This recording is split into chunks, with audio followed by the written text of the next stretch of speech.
All right, so we're sitting on top of a CE box system. This is a standard system, a standard hydrated lime CE box system. Now, there would be a silo on top of this connected to the knife gate. The automated knife gate works as an isolation gate from the silo to the feed system. The feed system consists of a rotary valve that feeds into a loss and weight feeder to fill up the hopper of the loss and weight feeder.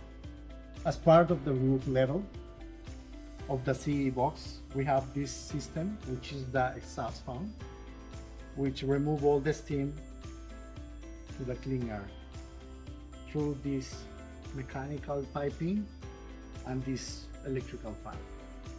Also, all these electrical loads can be controlled by these switches, which disable the energy in a local way. As well, we can see here the connectors in between the levels, which make the system modular. So this is the loss and weight feeder.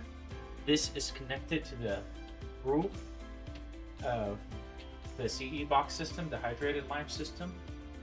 This loss and weight feeder is not like a regular feeder. The reason being is it has load cells, and we know exactly how much we're feeding into the system.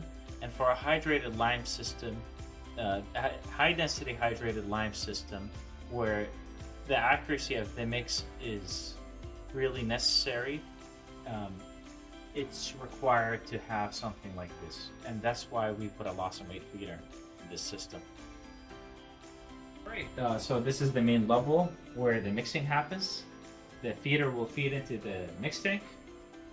There's also water being added, and the water and the feed rate is being controlled by the local PLC.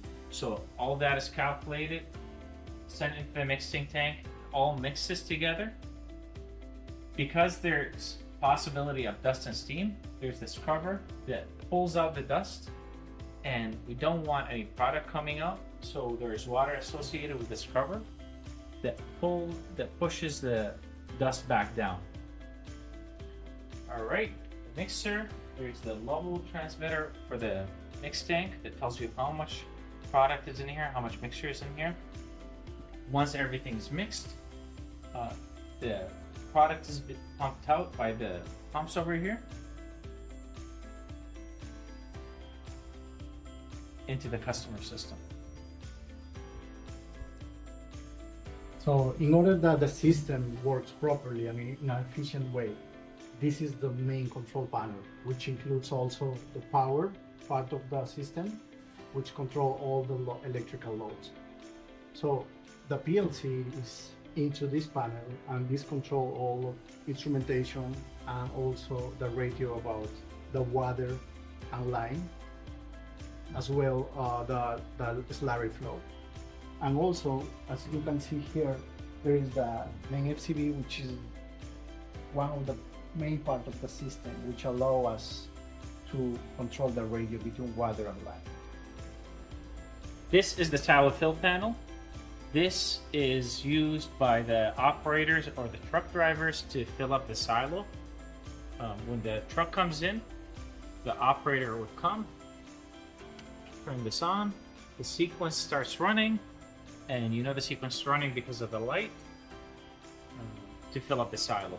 Now, if you were actually to hear the silo and this was connected to it, you'd hear pulsing because the solenoid valves will be pulsed. And then this is the level of the silo once it's connected to the level transmitter. And these would be the low level and the high level signals. Once it reaches high level, there's an alarm, a horn to tell you to stop filling. And there's a silence button to shut off the alarm.